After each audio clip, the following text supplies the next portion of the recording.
ଆଜି ଶୁଣିବା ଉପନ୍ୟାସ ଅମୃତର ସନ୍ତାନ ଭାଗ 11। ଔପନ୍ୟାସିକ ଗୋପୀନାଥ ମହାନ୍ତି। ହିକୋକା ହାରଗୁଣା କନ୍ଧ ବନ୍ଦିକାରର ଗାଁର ସାଉତା। ହିକୋକା ତାର ଗୋତ୍ର, ହାରଗୁଣା ତା ନାଁ, କନ୍ଧ ତାର ଜାତି। ବାପା ଥିଲା ଲେଞ୍ଜୁ ଅର୍ଥାତ୍ ବଡ଼ଚିଲ। ପୁଅ ନାଁ ହେଲା ବେଳକୁ ହାରଗୁଣା ନାଁରେ ଚାଉଳ ଠିଆ ହେଲା। ପୁଅ ହେଲା ହାରଗୁଣା ଶାଗୁଣା ଜଟାୟୁ ପକ୍ଷୀ, ସେ ବି ସୁନ୍ଦର। ଗାଁ ସେ ପାଖେ ଯେଉଁ ବିରାଟ ପର୍ବତ ଉଠିଛି, ଆକାଶ ଭିତରକୁ ତାର ନାକ ଉପରର ଶାଳଗଛ ଦିଶେ ସାନ ଖାସବୁଦା ପରି।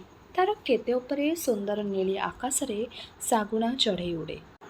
ସେ ଗୋଟାଏ ବିସ୍ମୟ। କନ୍ଧିଆ ମନରେ ଯାହା ବିସ୍ମୟ ଆଣେ ତାହା ସୁନ୍ଦର। ତେଣୁ ହାରଗୁଣା ନାଁଟି ସୁନ୍ଦର। 19 ପୁରୁଛି 20 ଚାଲିବ। ଏତିକିବେଳୁ ତାର ସଂସାରର ଭାର ମୁଣ୍ଡାଇବାକୁ ସେ ଯୋଗ୍ୟ ହେଲାଣି। 5 ବର୍ଷ ଶେଷରେ 2 ଆଙ୍ଗୁଳିଆ କୌପୁନୀୟ ଖଣ୍ଡିଏ ମାରିଦେଇ ବାପ ମା ସାହି ଭାଇଙ୍କ ସାଙ୍ଗେ ମିଶି ପର୍ବତ ଉପରେ ସାନ ଖୁରୁପିରେ ସେ ବି ଭୁସି ଭୁସି ମାଟି ହାଣିଥିଲା। 7 ବର୍ଷରେ ସେ ଛେଳି ଜଗିଲା। 9 ବର୍ଷରେ ହଳ ଧରିଲା। ଗଛ ହାଣିବା, ଗଛ ଚଢ଼ିବା, ଦୌଡ଼ିବା ସବୁ ତାର ପିଲଦିନୁ ହାସଲ ହୋଇଛି। 6 ବର୍ଷରୁ ସେ ଧୁଙ୍ଗିଆ ବା ଧୂଆଁପତ୍ର ଧରିଛି। 9 ବର୍ଷରୁ ମଦ ଶିଖିଛି। 14 ବର୍ଷରୁ ଯେତେବେଳେ ଦେହ ଭିତରଟା ଶିରଶିରେ ପୁରି ଆସୁଥିଲା, ସେତେବେଳକୁ ସେ ସ୍ତ୍ରୀ ଲୋକକୁ ଚିହ୍ନିଛି। 19 ଶେଷରେ ସେ ସମ୍ପୂର୍ଣ୍ଣ। ବାପ ନାହିଁ, ମା ନାହିଁ, ବନ୍ଧୁବାନ୍ଧବ ନାହାନ୍ତି। ସେ ତାର ଘରର ମାଲିକ। ତାସ ବେଉସା ବହୁତ, ଗୋରୁଗାଈ ବହୁତ। ଦେଖା ଚାହା କାମ କମାଣି କରିବାକୁ ସେ ଆଉ ତାର ଗୋତି ହଳିଆମାନେ। କଞ୍ଚା ବୟସରେ ମୁରବୀ ଅଭାବରୁ ତା ମୁଣ୍ଡ ବିଗିଡ଼ି ଯାଇ ନାହିଁ। କାରଣ ମୁଣ୍ଡ ବିଗିଡ଼ାଇବା ଭଳି ପ୍ରଲୋଭନ ତାର ପଡ଼ିନାହିଁ। ଯାହା ଖୋଜିଛି ତା ପାଇଛି। ଅଶାନ୍ତିରେ ଘାରି ହୋଇ କୁହୁଳି ମରିବାକୁ କୌଣସି ଚିରିଗୁଣ ଆଲୁଅ କେବେ ଜଳେ ନାହିଁ ତାର ଉଞ୍ଚ ପର୍ବତ ଘେରେଇ ଦିଗ୍ବଳୟ ଉପରେ। ହିକୋକା ହାରଗୁଣା ବିଭା ହୋଇ ନାହିଁ। ତାର ସଂସ୍କାରମୟ ଧାରଣାରେ ଫୁର୍ତ୍ତି କରିବା ଗୋଟାଏ କଥା, ବିଭା ହୋଇ ଘର କରିବା ଆଉ ଗୋଟାଏ କଥା। ବିଭାଘର ବିଷୟରେ ତାର ମତାମତ ଅଛି, ଆଉ ସବୁ ମତାମତ ପଛରେ ଉଙ୍କି ମାରୁଛି ଗୋଟାଏ ଛୋଟ ମୋହ। 18ରୁ 19, 19ରୁ 20 ସାଙ୍ଗେ ସାଙ୍ଗେ ଚାଲିଛି। ସେ ମିଣିଆପାୟୁ ସାଉନ୍ତର ଝିଅ ପୁବୁଲି। ହିକୋକା ହାରଗୁଣା ସମ୍ଭ୍ରମ ଭଲ ପାଏ। ସେ ସାଉନ୍ତାର ପୁଅ, ନିଜେ ସାଉନ୍ତା। ତାରି ପରି ସାଉନ୍ତା ଝିଅ ତାର ଦରକାର। ଆଖପାଖର ଗାଁମାନଙ୍କରେ ସାଉନ୍ତା ଘର ଝିଅ କେଉଁଠି ନାହିଁ, କେବଳ ପୁବୁଲି। ଲେଞ୍ଜୁ କନ୍ଧ ପୁଅ ପାଇଁ ପୁବୁଲିକୁ ପସନ୍ଦ କରିଥିଲା। ତା ବି ହାରଗୁଣା ମନେ ରଖିଛି। ଏସବୁ କାରଣର କଥା, ବିଷୟ ବୁଦ୍ଧିର କଥା। ହାରଗୁଣା ଖୁବ୍ ବିଷୟୀ। କେବଳ ମୋଟା କଥା ଓ କାରଣ ଦୋ ହାରଗୁଣାକୁ ଏ ପର୍ଯ୍ୟନ୍ତ ଅଟକେଇ ରଖିନଥିଲା। ପୁବୁଲିକୁ ସେ ଦେଖିଥିଲା ପିଲାଟି ଦିନୁ ଯା ଆସ। ତାଠୁ ବେଶୀ ଆଉ କିଛି ନୁହେଁ। ପାରିଲା ବୁଢ଼ା ସରବୁ ସାଉନ୍ତର ଧୂଆଳିଆ ଚାହାଣିଆ କରି ସବୁ ଅଟକିଯାଏ। ରୋକି ହେବାର ପୀଡ଼ା ଆଉ ପ୍ରତୀକ୍ଷାକୁ ବୁଜୁଳି ବାନ୍ଧି ହାରଗୁଣା ଫେରି ଆସେ ଆଉ ଭାବେ। ସରବୁ ସାଉନ୍ତା ମଲା, ଖବର ଆସିଲା। ହାରଗୁଣା ଭାବୁଥିଲା ଏଥର ସେ ଯିବ, ତାର ଯିବା ଦରକାର। ଯିବି ଯିବି ଭାବୁ ଭାବୁ ଆପଣା ସଂସାରର ହଜାରେ କାମ ପାଦରେ ଛନ୍ଦି ହୋଇଯାଏ। ଯାଇ ହୁଏ ନାହିଁ। କେବଳ ପାଚିବା ଦିନ ଗଲା ଜଗି ଜଗି ଦିନ ରାତି। ତାପରେ କଟାକଟି, ହାଟ କାମ, ସାହୁକାରମାନଙ୍କ ସଙ୍ଗେ ଭାଉ ପଟାପଟି, ଜିନିଷ ବିକ୍ରି। 19 ବର୍ଷରେ ଅନେକ ଦାୟିତ୍ୱ। ଲୋକେ କହନ୍ତି ବାହା ହେଉନାହୁଁ କାହିଁକି? ଚାରିଆଡ଼ୁ ତୋଫାନ ପରି ସେଇ କଥାପଦକ ମାଡ଼ି ଆସେ, କାନ ବଧିରା କରେ। ସେ ବି ନିଜେ ପଚାରେ ବାହା ହେଉନାହିଁ କାହିଁକି? କେମିତି ପୁଣି ପଛେଇଯାଏ, ଶଙ୍କିଯାଏ। ଟିକିଏ ନିଆରା ସେ। କେବଳ କନିଆ ଆଣିବା ଛଡ଼ା ଅନ୍ୟାନ୍ୟ ସ୍ୱପ୍ନ ଅନେକ ଅଛି, ମନେ ମନେ ଗଢ଼ିନିଏ। ମାମୁଁ ଘର ନାରାୟଣପାଟଣା ପାଖେ। ଏଠୁ ବଡ଼ ଦୂର। ଘାଟି ପର୍ବତ ଚଢ଼ାଣୀ ଉତୁରାଣୀ 3 ଦିନର ବାଟ। ବର୍ଷକେ 2 ଥର ସେ ଯାଏ। ମାମୁଁଘର ଲୋକେ ଶଙ୍ଖୋଳି ଆସନ୍ତି। ମାମୁଁ ଘରକୁ ଗଲେ ବାଟେ ବାଟେ ବଣଧଡ଼ିରେ ସଭ୍ୟତା ତାର ମନ ଉଲୁସାଏ। ସେ ଭାବେ ସେ ସେହିପରି ମଣିଷ ହେବ। ତେଲେଙ୍ଗା ସାହୁକାରର ଚଉଖୁଣ୍ଟ କୋଠା ଛପର ଛାଉଣୀ ସାମ୍ନାରେ ତାଟିବନ୍ଧା ହୋଇଛି ଶଗଡ଼ ଗୋଦାମ କାରବାର। ଥରକୁ ଥର ଏହି ଧାରଣା ନେଇ ହାରଗୁଣା ସାଉନ୍ତା ଫେରିଆସେ। ନିବିଷ୍ଟ ମନରେ ଆପଣାର ପୁରୁଣା ସଂସ୍କାରକୁ ଦେଖେ। ଭାବିହୁଏ କେଉଁଠି କ'ଣ ପରିବର୍ତ୍ତନ ହୋଇପାରନ୍ତା। ତାର ମାମୁଁ ଘରର ଲୋକେ ଘରେ ପିନ୍ଧନ୍ତି କୌପୁନୀ। ବାହାରକୁ ବାହାରିଲେ ଖଣ୍ଡେ ଖଣ୍ଡେ ସାନ ଧୋବଲୁଗା ବେଢ଼େଇ ହୁଅନ୍ତି। ଦେହରେ କୋଟ୍ କାମିଜ, କାନରେ କୁଣ୍ଡଳ, ହାତରେ ବାଲା। ହାରଗୁଣାର ଟୋକାଳିଆ ସ୍ୱପ୍ନ ଭିତରେ ସେ ବିପାସ। ହିକୋକା ହାରଗୁଣାର କଳ୍ପନା ଭିତରେ ଏହି ପ୍ରଥମ ଆଧୁନିକତା ବାସ୍ତବ ରୂପ। ଅନେକ ଆପତ୍ତି ଉଠିଥିଲା।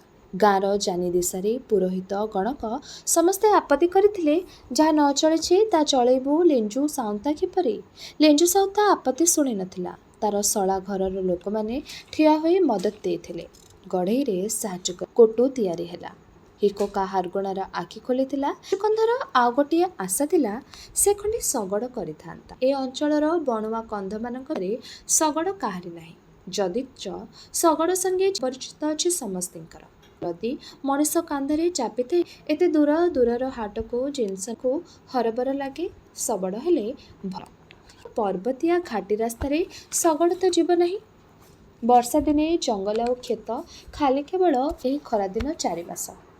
କିନ୍ତୁ ଗୋରୁ ଧସଡ଼ ବାଟେ ବାଟେ ଶଗଡ଼ ଓଟାରି ଗଲେ ଓତରକ ଉଞ୍ଚମାଳ ଆଉ ଯିବାକୁ ହେବ ନାହିଁ। ଯିବାକୁ ତାହା ନାହିଁ ସିନା, ଦକ୍ଷିଣକୁ ଲକ୍ଷ୍ମୀପୁର ଆଡ଼କୁ ଯିବା ସମ୍ଭାବନା। ତାପରେ ଗୋରୁ ଧଡ଼ସ ବାଟେ ବାଟେ 12 ଗାଁର 12 ଶଗଡ଼ ସଙ୍ଗେ ମିଶି ମିଶି ରହି ରହି ଚାଲି ଚାଲି ଧୀରେ ଧୀରେ ନାଳପାଟଣା ସମତଳକୁ, ନହେଲେ ରାୟଗଡ଼ ସମତଳକୁ। ହାରଗୁଣାର ଭବିଷ୍ୟତର ନିର୍ଘଣ୍ଟ ଭିତରେ ସେ ବି ଥାଏ। ଶଗଡ଼ ତିଆରି ହେବ। ଶଗଡ଼ରେ ବୋଝେଇ କରି ଜିନିଷ ନେଇ ସେ ବି ଯିବ ରାୟଗଡ଼। ସେଠୁ ଶଗଡ଼େ ଧୂଆଁପତ୍ର ଲଦି ଆଣି ବିକ୍ରି କରି ଦେଖିବ ଆଖପାଖରେ ହାଟମାନଙ୍କରେ ଆଉ ତୁମ୍ବାଗୁଡ଼ା ହାଟରେ। ଏହିପରି ମନେ ମନେ କେତେ ନୂଆ ଅଭିଯାନ କାମରେ ଲୋଟୁ ଲୋଟୁ ଫାନ୍ଦୁ ଫାନ୍ଦୁ ତାର ଦିନ କଟିଯାଏ।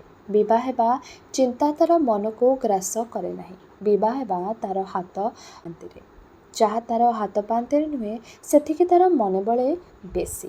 ସେ ବହୁତ ଉପରକୁ ଉଡ଼ିଯିବାକୁ ଚାହେଁ। ସେ ହାରଗୁଣା। 25 ଜଣ ବୋଝିଆଙ୍କ ଦ୍ୱାରା କୋଡ଼ି ଭାରରେ ତାର ଜିନିଷ ବୋଝେଇ କରି ସେ ହାଟକୁ ଯାଇଥିଲା ଖୁବ୍ ଆଗରୁ। ମଝି ହାଟରେ କିଛି ସମୟ ପୂର୍ବରୁ ଭରା ଭରା ଭାଉରେ ସେସବୁ ଜିନିଷ ବିକ୍ରି କରିଥିଲା। ଖୁବ୍ ଲାଭ ମଧ୍ୟ ପାଇଥିଲା। ଗୋଟାଏ ବ୍ୟାପୀ ଚୈତର ମୌଛବ। ବର୍ଷ ଗୋଟାକର ମନପୁରା ଫୁର୍ତ୍ତି। ପୁଣି ହାଡ଼ଭଙ୍ଗା କାମ, ଖରାଏ ଖରାଏ ମାଟି ପଥର କଙ୍କର ସାଙ୍ଗରେ ଲଢ଼ାଲଢ଼ି।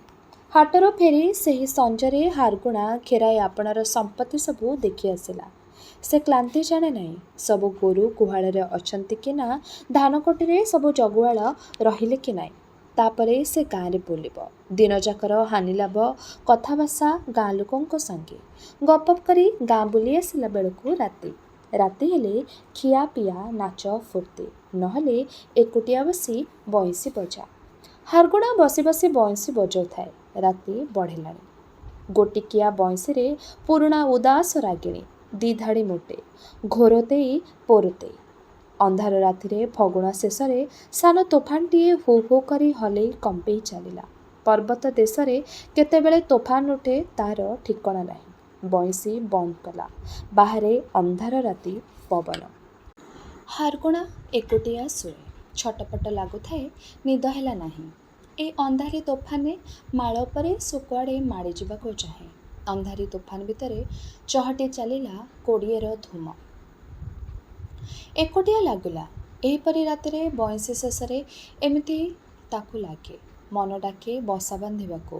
ଗୋରୁ ଧାନକୋଟୁ ବେଉସା ହାଟ, ଅଧରାତିରେ ନୁହନ୍ତି ଏମାନେ। ସବୁ ବୃଥା। କାହା ପାଇଁ ତାର ଅପେକ୍ଷା? କଳ୍ପିତ ପାତ୍ରୀ ଗୋଟିକା ଗୋଟି କରି ସେ ଭାବି ଦେଖିଲା। କେତେ କାହା ସାଙ୍ଗେ ଚିହ୍ନା ପରିଛ। ଅନ୍ଧାର ରାତିରେ, ତୋଫାନ ରାତିରେ ସ୍ମରଣ କଲେ ସେମାନେ ଆସନ୍ତି। ହାରଗୁଣା ଗୋଟିକା ଗୋଟି ନିରୋଳାରେ ବାଛି ଦେଖିଲା। କାହାର ନାକଟି ଛୋଟ, କାହାର ଅଣ୍ଟାଟି ବେଶୀ ସରୁ। କିଏ ବେଶୀ ହସେ ନାହିଁ, କିଏ ନିହାତି ବେଶୀ ହସେ। ସମସ୍ତଙ୍କୁ ସେ ବେପସନ୍ଦ କରେ। ପୁରୁଣା ପଦ୍ଧତିରେ ପରଖା ପରଖି କରି ପଛେ ବିଦାବିଦି ହେବାକୁ ସେ ବିଭା ହେବ ନାହିଁ। ଏକ କଥା, ତାର ଯାହାକୁ ଭଲ ପାଇବ ତାକୁ ସବୁଯାକ ଝାଡ଼ିଝୁଡ଼ି ଦେଇ ସେ ଭଲ ପାଇବ। ବେପସନ୍ଦ କରେ, ତଥାପି ତ ଭାବିବାକୁ ଭଲ ଲାଗେ। ସବା ଶେଷରେ ସବା ତଳେ ବାହାରି ଆସେ ପୁବୁଲି। ଯେପରି ସେହି ଠିକ୍।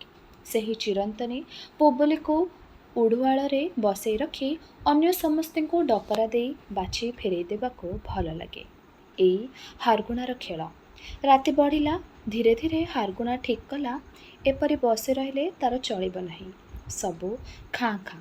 ଏଥର ସେ ଚେଷ୍ଟା କରିବ ଧାଙ୍ଗିଡ଼ିର ଇଚ୍ଛାରେ କନ୍ଧ ଦେଶରେ ବିଭା। ଅନ୍ୟ କାହାରି ଅକ୍ତିଆର ନାହିଁ।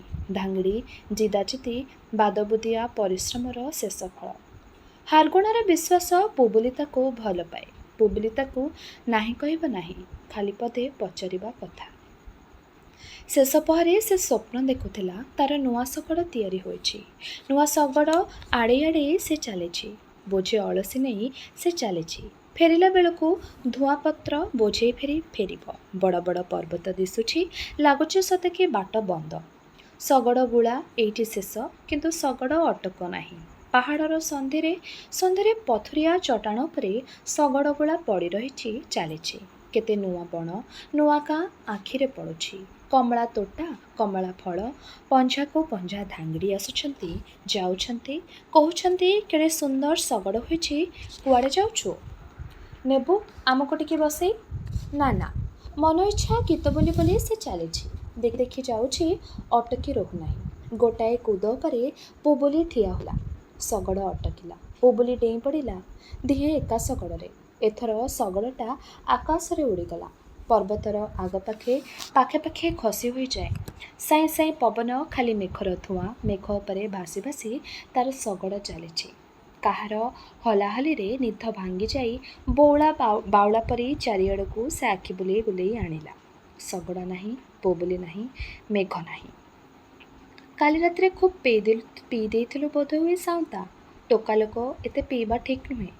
ମାଇଲା କନ୍ଧ ଗମ୍ଭୀର ହୋଇ ଠିଆ ହୋଇଥାଏ। ମାଇଲା କନ୍ଧ ଗାଁର ଗୋଠ ଜଗୁଆଳି। ଦିପଟ ପୋଡ଼ ମରିକରି ଶୋଇଛନ୍ତି, ଦେଖିବୁ ଚାଲେ। ଧଡ଼ପଡ଼ ହୋଇ ଡିଆଁ ମାରି ଉଠି ପଡ଼ିଲା ହାରଗୁଣା। କହିଲା, କ'ଣ କହିଲୁ? ଦିପଟ ପୋଢ଼? ଦୌଡ଼ି ଦୌଡ଼ି ହାରଗୁଣା ଗୁହାଳ ଆଡ଼କୁ ଗଲା। ସତକୁ ସତ ଦିପଟ ପୋଢ଼ ମରି ପଡ଼ିଛନ୍ତି। କଥା ନାହିଁ, ବାର୍ତ୍ତା ନାହିଁ, ଏକା ରାତିରେ ଚାଲ।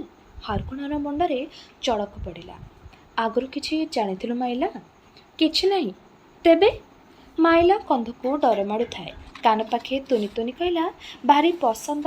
ଆଖି ଦୁରୁସିଆ ହୋଇଥିଲେ କାଳେ କାହାର ଦୃଷ୍ଟି ପଡ଼ିଯାଇଥିବ, କିଏ ପାଙ୍ଗି ବା ଗୁଣିଆ ଗାରେଡ଼ି କରିଥିବ। ସାଉଁତା, ସେ ତ କାହାର ବଳ ଅଛି କହ? 3 ଦିନ ବଣ ବୁଲା ପରେ ପୋଢ଼ମାନେ କାଲି ସଞ୍ଜରେ ଘରକୁ ଆସିଥିଲେ।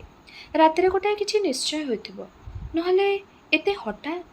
ଗୁହାଳ ଘରେ ଯେଝା ଖୁଣ୍ଟିରେ ଯେଝା ଅଛନ୍ତି, ଫିଟିବା ପାଇଁ ହମାରଡ଼ି ଦେଉଛନ୍ତି। ମଇଁଷି ଆଖିରେ ଚିର ଅଭ୍ୟସ୍ତ ଗଭୀର, କିନ୍ତୁ ନିର୍ବୋଧ ଚାହାଣୀ। କିଏ ପାପୁଳି କରୁଛି, କିଏ ବିଞ୍ଚି ହେଉଛି, କିଏ ମୁଣ୍ଡ ହଲଉଛି। ସେଇ ପାଖରେ ପଡ଼ିଛନ୍ତି 2ଟା ମଲା ମଇଁଷି। କାହାରି ଭ୍ରୂକ୍ଷେପ ନାହିଁ ତେଣେ। ଭାରି ଚହଳ ପଡ଼ିଗଲା।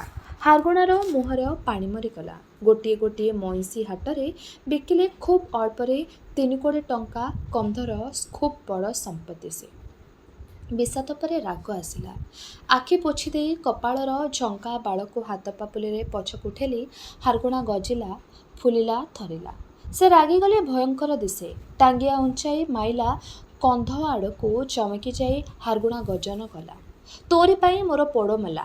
ଏବେ ଭଲେଇ ହେଉଛୁ? ନିଙ୍ଗେ ଟୁଣ ହେଇନି? ତତେ ହାଣିଦେବି। ସମସ୍ତେ ଧରି ପକାଇଲେ। ବିକଳ ହୋଇ ମାଇଲା କନ୍ଧ ପାଟି କରୁଥାଏ, ବୃଥାରେ ମୋ ଉପରେ ରାଗୁଛୁ ସିନା ସାଉଁତା, ମୋତେ କିଛି ଜଣା ନାହିଁ, କିଛି ଜଣା ନାହିଁ।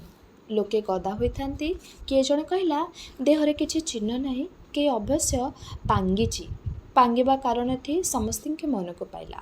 ଲାଲ ଲାଲ ଆଖି କରି, କାନ୍ଧ ଫୁଲେଇ ଫୁଲେଇ ଗର୍ଜନ କରି ସାଉଁତା କହିଲା, ପାଙ୍ଗିଛି? ହଉ ହଉ, କିଏ ପାଙ୍ଗିଛି ଦେଖାଯିବ।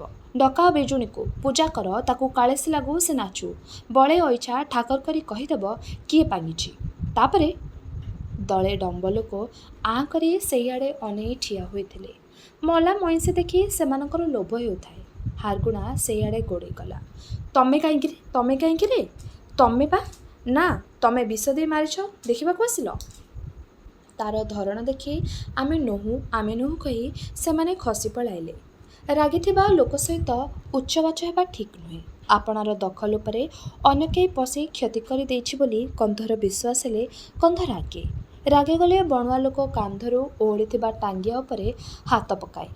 ପରିଣାମକୁ ଭାବି ଦେଖି ମାପିଚୁପି ସାମାଜିକ ନ୍ୟାୟବନ୍ଧନ ଭିତରେ ଚଳିବା ତାର ଅଭ୍ୟାସ ନୁହେଁ।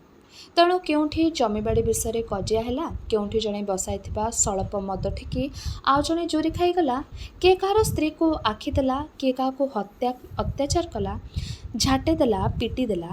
ସେଠି କଥା କଥାକେ ଜଣକର କାନ୍ଧର ଟାଙ୍ଗିଆ ଆର ଜଣକ କାନ୍ଧକୁ ଡିଆ ମାରେ। ଅବଲୀଳାକ୍ରମେ ମଣିଷ ଖୁଣ୍ ହୁଅନ୍ତି। ଆଦିମ ମନର ନିୟନ୍ତା ହେଉଛି ଭୟ। ଦିନୁ ଦିନ ଅବସ୍ଥାରେ ପଡ଼ି ପଡ଼ି ଯେତିକି ଭୟର ମାତ୍ରା ବଢ଼ୁଛି, ଖୁବ୍ ଖରାପ ସେତିକି କମିଯାଉଛି। ତଥାପି ରହି ରହିକା ସେହି ପୁରୁଣା ବଣୁଆ ଲୋକର ଆଇନ ଦଣ୍ଡ ମଝିରେ ବାହାରି ପଡ଼େ।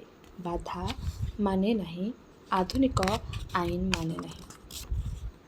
ଉଦୁଉଦିଆ ଦ୍ୱିପହରେ ବନ୍ଦିକାର ଗାଁର ବେଜୁଣୀ ସାଉତାର ଦୁଆର ମୁହଁରେ ଡେଇଁ ଡେଇଁ ନାଚିଲା। ଗାଁ ଲୋକେ ଜମା ହୋଇଛନ୍ତି। ମଳାପୋଡ଼ ଦିଟା ଗୋଟାଏ ପାଖେ ପଡ଼ି ରହିଥାନ୍ତି। ମାଛି ଘାଉଁ ଘାଉଁ ବେଢ଼ୁଥାନ୍ତି। ସମସ୍ତେ ଅପେକ୍ଷା କରିଥାନ୍ତି କାହା ମୁଣ୍ଡରେ ଚଡ଼କ ଅଜାଡ଼ିବ ଏ ବେଜୁଣୀ। ଧୂପ ଧିଆଁ ଖାଇ ଢାଉଁ ଢାଉଁ ବାଜା ବାଜୁଥାଏ। ପୂର୍ବକାଳ ହୋଇଥିଲେ ବେଜୁଣୀର କଥାରେ ଦୋଷୀଟେ ଲୋକେ ତାକୁ ମାରି ପକାନ୍ତେ, ନହେଲେ ଖଣ୍ଡିଆ କରି ଲାଜ ଦେଇ ଗାଁରୁ ତଡ଼ି ଦେଇଥାନ୍ତେ। ଏକାଳେ ଆଇନ ବଦଳିଛି, ପ୍ରାଣ ଯିବ ନାହିଁ, କଷ୍ଟ ହେବ ଏତିକି। ପ୍ରତି କନ୍ଧ ଗାଁରେ ସାଉଁତା, ଜାନି ଡିସାରି ପରି ବେଜୁଣୀ ମଧ୍ୟ ଗୋଟେ ଅନୁଷ୍ଠାନ।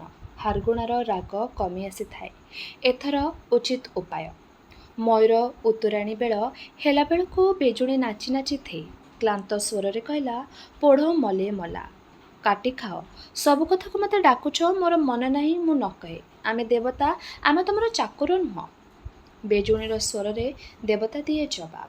ଗାଁ ଲୋକେ ଅନେକ ପ୍ରକାର ଫୁସୁଲେଇଲେ। ଦେବତା ବିଗିଡ଼ିଗଲା, କହିଲା, ଦେଖ କହିଦେଇଛି, ଆଉ ବଢ଼େଇଲେ ତମକୁ ଆଳ୍ଲା ହରକତ କରିଦେବି। ବେଜୁଣୀର ନିଶା ଛାଡ଼ିଗଲା। ଯେଉଁମାନେ ଅତିଶୟ ବିଶ୍ୱାସୀ ସେମାନେ କହିଗଲେ ଯେ ପୋଢ଼ମାନଙ୍କୁ ଦେବତା ଖାଇଛି। ଦେବତାର ଯାହାକୁ ଖାଇବାକୁ ମନ ହୁଏ ସେ ତାକୁ ଖାଏ। ଆଉ କେତେ ତୁନି ହୋଇ ରହିଲେ ଦେବତା ଉପରେ ବିଶ୍ୱାସ ଥିଲେ ବି ଏ ଗାଁର ବେଜୁଣୀ ଉପରେ ଅନେକଙ୍କର ବିଶ୍ୱାସ ନାହିଁ। ଫୁସ୍ଫାସ୍ ଚାଲିଥାଏ। ଏତିକିବେଳେ ଖବର ମିଳିଲା ପୁଣି ଯୋଡ଼ାଏ ପୋଢ଼ ମଲେଣି ଆଉ ଅନ୍ୟ ଲୋକଙ୍କର ଠିକ୍ ଏହିପରି ଭାବରେ। ଜାନି କହିଲା, ଏମିତି ସବୁ ପୋଢ଼ ମରିଯିବେ, ବେଜୁଣୀ ଯଦି କହୁଥିବ ଆମେ ଦେବତା ଆମେ କହିବୁ ନାହିଁ, ତେବେ ତ ଆମର କଥା ଶେଷ। ଏ ବେଜୁଣୀକୁ ପଚାରିବା ନାହିଁ। ପଚାରିବା ମିଣିଆ ପାଇ ବେଜୁଣୀକୁ। ଅସଲ ଦେବତା ଲାଗେ ତାକୁ। ଏମିତିଆ ବେଜୁଣୀ ଆମର କ'ଣ କରିବ? ହଉ ମିଣିଆ ପାଇ ଯିବା, ଆଉ କ'ଣ କରିବା? ହାରଗୁଣା ସାଉଁତା କହିଲା। ପର ଗାଁରେ ହାତ ପାତିବାକୁ ସାଉଁତାକୁ ଭଲ ଲାଗେ ନାହିଁ। ସେ କାହାରି ଧାରିବ ନାହିଁ, କିନ୍ତୁ ନିରୁପାୟ। ମଲା ପୋଢ଼ଗୁଡ଼ାକୁ ଗଦବାମାନେ କିଣି ନେଇ ଗଲେ। ସେମାନେ ଗୋରୁ ନ ଖାଇ ମଇଁଷି ଖାଆନ୍ତି। ହାରଗୁଣା ସମ୍ମତି ଦେଲା। ଦେଶାରେ ଯୋଗ ଧରିଦେବ। ସେହି ଯୋଗ ମୁହୂର୍ତ୍ତ ଦେଖି ପଞ୍ଝାଏ କନ୍ଧ ମିଣିଆ ପାଇ ଯିବେ। ବେଜୁଣୀକୁ ଦେବତା ଲଗେଇ ପୋଢ଼ ମରିବାର କାରଣଟାକୁ ବୁଝି ଆସି ସେମାନେ ପ୍ରତିକାର କରିବେ। କୌଣସି କଥା ଘଟିବାର ଦେଖିଲେ ବଣୁଆ ଲୋକ ତୁନି ହୋଇ ରହେ ନାହିଁ। ଖୋଳି ତାଡ଼ି କାରଣଟି ବୁଝେ। ଆପଣାର ବିଶ୍ୱାସ ଜନ୍ମାଏ ସେ ବୁଝିଛି। ତେଣୁ ନିରେଖି ଦେଖିବା ତାର ଅଭ୍ୟାସ। ପ୍ରତ୍ୟେକ ନୂଆ କଥାରେ ତାର କୌତୂହଳ ଆଉ ସନ୍ଦେହ। ନଲଟଣାଟା ଜଳେ କେମିତି? ଘଣ୍ଟା ଭିତରୁ କାହିଁକି ଟିକ୍ ଟିକ୍ ଶବ୍ଦ ଶୁଭେ? ଛତାଟା କେମିତି ବୁଝି ହୁଏ? ଏତିକିରୁ ଆରମ୍ଭ କରି ଜନ୍ମ ମରଣ ଅନାବୃଷ୍ଟି ମରୁଡ଼ି ମଡ଼କ ପର୍ଯ୍ୟନ୍ତ ତାର କାରଣ ଖୋଜା। ଯାହାକୁ ସେ ବୁଝି ନ ପାରେ ତାକୁ ସେ ଡରେ।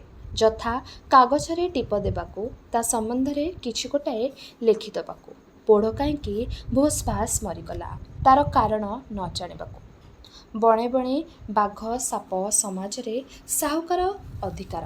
ଯଦି ଏପରି ଆଶ୍ଚର୍ଯ୍ୟ ଭାବେ କନ୍ଧ ଜାତି ବଞ୍ଚି ରହିଛି ସେ ଖାଲି ଏ କାରଣ ଖୋଜିବା ବଳରେ। ମିଣିଆ ପାଇ ହାରଗୁଣା ଭାବିଲା, ଦୁଇ କଥା ହେବ ଚୈତ ଆସୁଛି। ସେ ଗାଁରେ ବୁବୁଲି। ସକାଳକୁ ଆହୁରି ଯୋଡ଼ିଏ ପୋଢ଼ ମଲେ। ଦିନବେଳେ କିଛି ଜଣାପଡ଼ି ନଥିଲା। ରାତିରେ ଗୁହାଳରେ କ'ଣ ହେଲା ସକାଳକୁ କାଠ। ଦେହରେ କେଉଁଠି ଖଣ୍ଡିଆ ଚିହ୍ନ ନାହିଁ। ସାପ ମାରିଥିବା କୌଣସି ସୂଚନା ମଧ୍ୟ ନାହିଁ। ଅଥଚ 2 ଦିନରେ 6ଟି ପୋଢ଼ ଏ ଗାଁରେ ମରିଗଲେ। କାଟି ଦେଖିଲା ବେଳକୁ ରକ୍ତ ମହଳନ ପଡ଼େ ନାହିଁ। ଅତି ଉଜ୍ଜ୍ୱଳ ନାଲିଆ, କେବଳ ମୁଣ୍ଡା ହୋଇଯାଇଛି। ଦେହର କେଉଁ ଆଞ୍ଚୁଡ଼ା ବାଟେ କେଉଁ ସନ୍ତସନ୍ତିଆ ଭୂଇଁରୁ ଆନ୍ଥ୍ରାକ୍ସ ବୀଜାଣୁ ପଶିଯାଇଛି। କନ୍ଧ ଆଖିରେ ସେ ପଡ଼ ନାହିଁ। କନ୍ଧ ଧାରଣାରେ ତାର କଳନା ନାହିଁ। ବଣର ମଣିଷ କପାଳକୁ କୋଡ଼େ। ବେଜୁଣୀ ନଚେଇ ଦେବତାଠୁ ଜବାବ ଖୋଜେ। ବିଶ୍ୱାସ କରି କରି ତାର ଦିନ ସରିଯାଏ। ମିଣିଆପାଇର ବୁଢ଼ୀ ବେଜୁଣୀକୁ ପଚାରି ପୋଢ଼ ମରାର ସତ୍ୟ ଅନୁସନ୍ଧାନ କରିବାକୁ ବନ୍ଦିକାରର ସାଉଁତା ଆଉ ବଡ଼ରଇତ କେଉଜଣ ଚାଲି ଯାଇଥିଲେ। ଖରା ଖାଲି କ୍ଷେତ ଖାଁ ଖାଁ ଫସଲ ଉଠିଯାଇଛି। ଏଣିକି ପଦା ବଣର ତେଜମଉଳି ଆସିଲାଣି ଉଠାଣି କାଟୁଛି। ଖଣ୍ଡେ ଦୂର ଗଲେ ବଣ ଭିତରେ ବାଘମାରୁ ଝୋଲା ପଡ଼ିଲା। ଗୋବର ପଡ଼ିଥାଏ, କରପଟିଆ ହୋଇ ଠାଏ ଗୋରୁହାଡ଼ ପଡ଼ିଥାଏ। ଚାରିଟା ବଡ଼ ବଡ଼ ନିଭିଲା ଚୁଲି।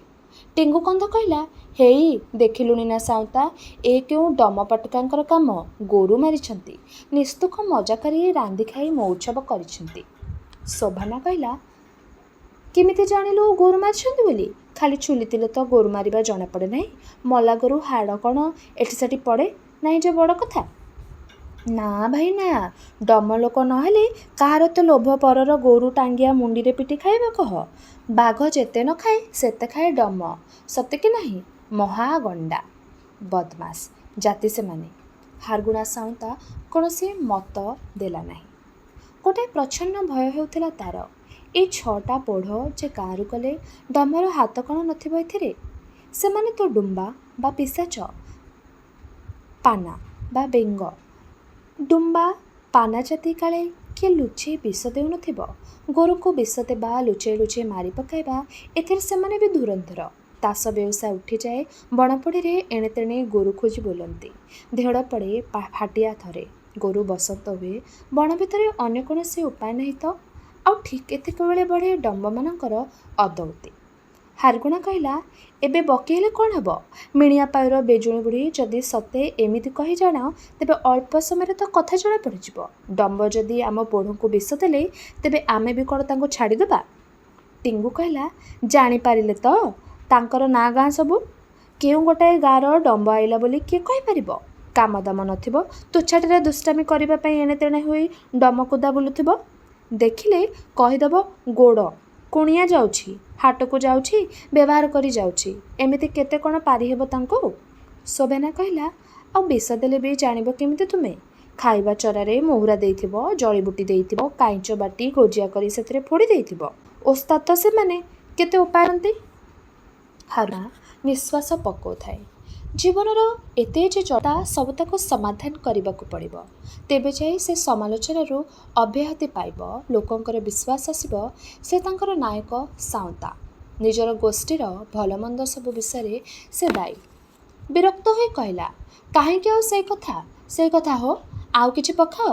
ସତ କଥା, ଟିମା କନ୍ଧ କହିଲା, ଏଥର ବଣ ପଡ଼ିଲା, ଧର ଗୀତ ଧର।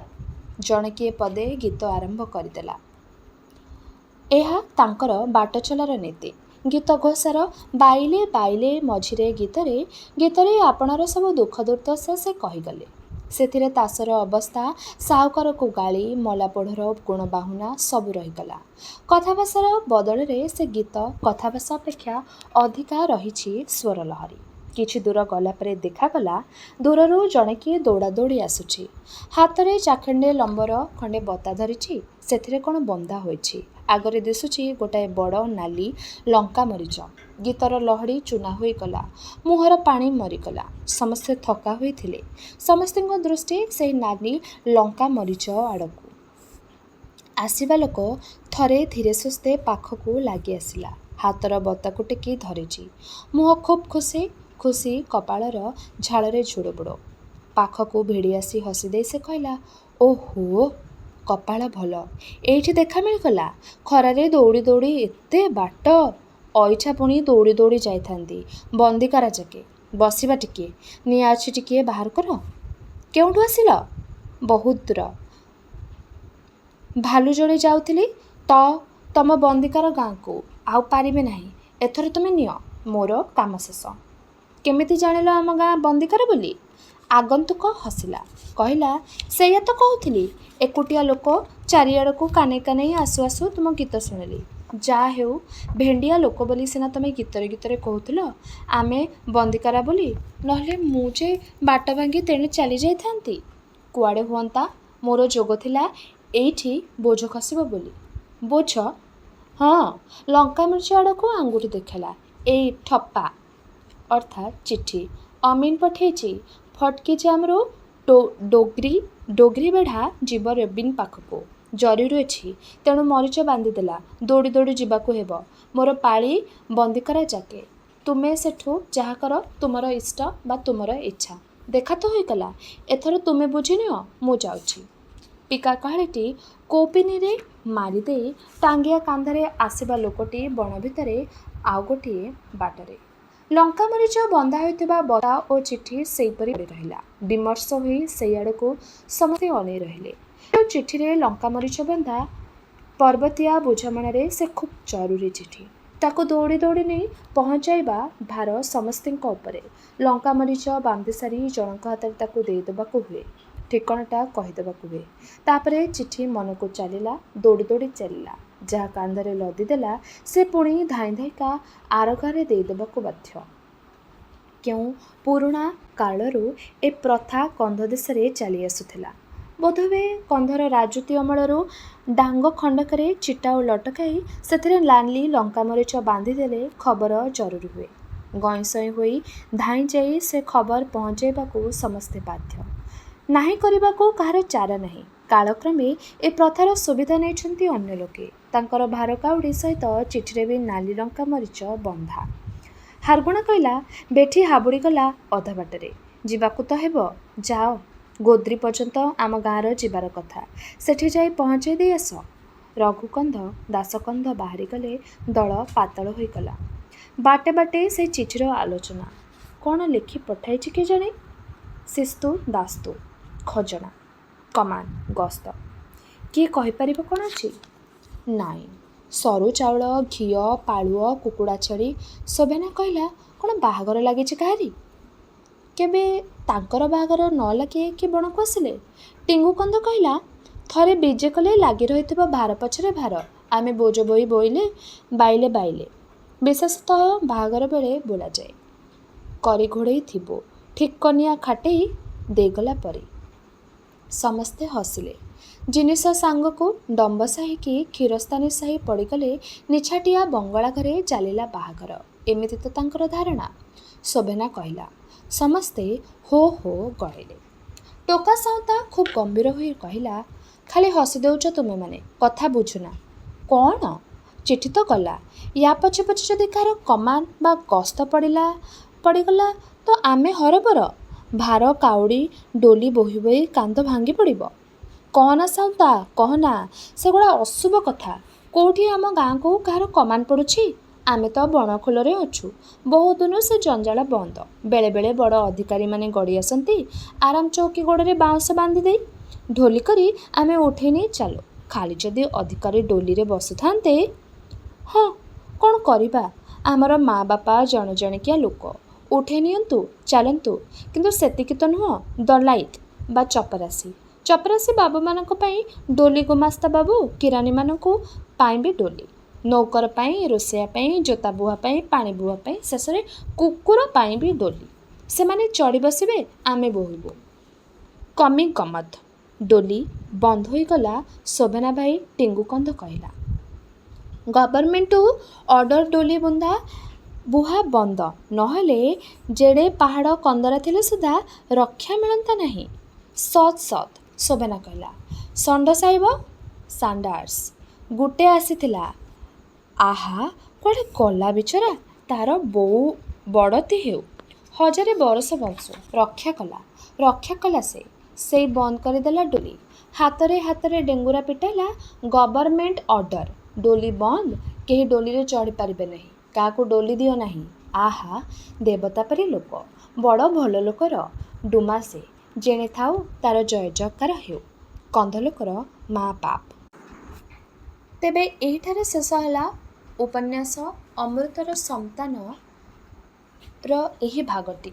ଆଗାମୀ ଅଧ୍ୟାୟରେ ଏହି ଉପନ୍ୟାସଟିର ଅନ୍ୟ ଭାଗଗୁଡ଼ିକୁ ଆମେ ଶୁଣିବା। ରହିଲି, ନମସ୍କାର।